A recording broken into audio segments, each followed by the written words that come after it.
नमस्कार बंधुरा आमी बरुण आपनारा देखছেন ग्रीन ভিউ गार्डन। आज आमी बेश किछु गाছে पिंचिंग करब। पिंचिंग करार फले कतटा कि उपकार हय ता आज आमी आपनादेर देखाबो। এই ভিডিও করতে মোটামুটি প্রায় আমার 4 মাস সময় লেগেছে। এই 4 মাসে গাছের চেহারা কিন্তু অনেক অদল বদল হয়েছে। আস্তে আস্তে সময় লাগে একটা যখন পিঞ্চিং করা হয় সেই গাছ থেকে আবার নতুন ডাল বার হয়ে একটু বড় হতে মোটামুটি 20-22 দিন সময় লেগে যায়। আবার যখন পিঞ্চিং এখানে আবার সময় লাগে এবং করতে করতে মোটামুটি প্রায় 3.5 থেকে 4 মাস আমার সময় লেগেছে।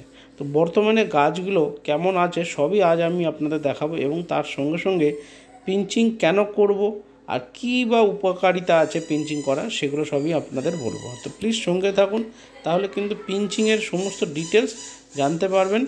আর আশা করব এই ভিডিও আপনাদের সবারই ভালো লাগবে। প্রথমবার পিঞ্চিং করার পর আমি দেখলাম যে গাছের গ্রোথ কেমন হয়। দেখলাম যে হ্যাঁ, গাছের গ্রোথ কিন্তু খুবই সুন্দর হচ্ছে। তাই ভাবলাম যে আপনাদের সঙ্গে শেয়ার করে আপনাদের দেখাই। তো আজ আমার এটা বকফুল গাছের দ্বিতীয় পিঞ্চিং। কীভাবে করছি সেটা আপনারা দেখুন, দেখেই বুঝতে পারবেন। জাস্ট মাথাটা আমি কেটে নেবো যেখান থেকে নতুন ডাল ছাড়ছে।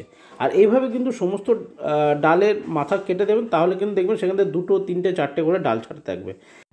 নতুন ডাল বের হওয়ার পর যদি দেখেন যে গ্রোথ নিচ্ছে না, তাহলে কিন্তু গাছে অবশ্যই ভালো করে খাবার দেবেন। তারপরে দেখতে পাবেন যে ডাল খুব সুন্দরভাবে গ্রোথ নিচ্ছে। 2 নম্বর জবা গাছটি দেখুন, এখানে পিঞ্চিং করার পরে একবারই পিঞ্চিং করেছি, তো মোটামুটি প্রায় 4-5টা ডাল বেরিয়ে গেছে। আর প্রতিটা ডালে কিন্তু কুঁড়ি এসছে, ফুল ফোটাও শুরু করে দিয়েছে, প্রতিদিন ফুল ফুটছে। 3 নম্বর গাছটা হচ্ছে শিউলি গাছ। শিউলি গাছে আমার মোটামুটি 3বার পিঞ্চিং করা হয়েছে। প্রতিটা ডগায় ডগায় পিঞ্চিং করি। যখনই পিঞ্চিং করছি 2টো করে ডাল ছাড়ছে।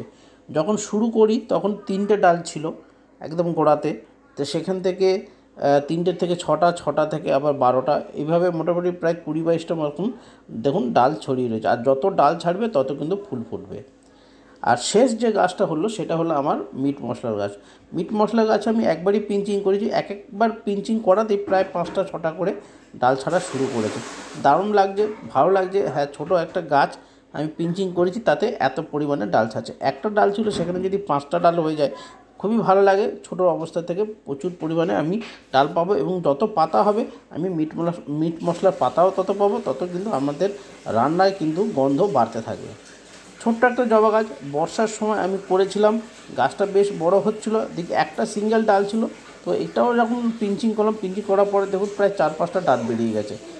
আশা করব পিঞ্চিং করলে গাছের কি সুবিধা হয় সবই আমি আপনাদের দেখালাম। আর শুধু দেখালাম না, পিঞ্চিং করা দেখিয়েছি। সেখান থেকে আজকে বর্তমানে গাছগুলোর কন্ডিশন কেমন হয়েছে, কত পরিমাণে ডাল ছাড়ছে, কত পরিমাণে কুঁড়ি আসছে, তা সবই কিন্তু আমি আপনাদের করে দেখালাম। তো আপনারা বুঝতেই পারছেন, যদি ছাদে ছোট ছোট টব তাতে গাছের পরিমাণ খুব বড় সাইজের হয় না, তো সেই গাছে যদি আপনারা পিঞ্চিং করেন তাহলে কিন্তু প্রচুর পরিমাণে ডাল ছাড়বে এবং তাতে প্রচুর পরিমাণে কুঁড়ি আসবে এবং ফুলও প্রচুর পরিমাণে পাবে। তো আশা করব আজকের এই পিঞ্চিং করার পদ্ধতি এবং পিঞ্চিং করার ভিডিওটা আপনাদের সবারই পছন্দ হয়েছে, ভালো লেগেছে। আর যদি ভালো লাগে তাহলে অবশ্যই সাবস্ক্রাইব করবেন, শেয়ার করবেন, কমেন্ট করে আমাকে অবশ্যই জানাবেন। হ্যাঁ, আমিও গাছে পিঞ্চিং করি, তাতে কিন্তু আমার ফল ভালো হয়।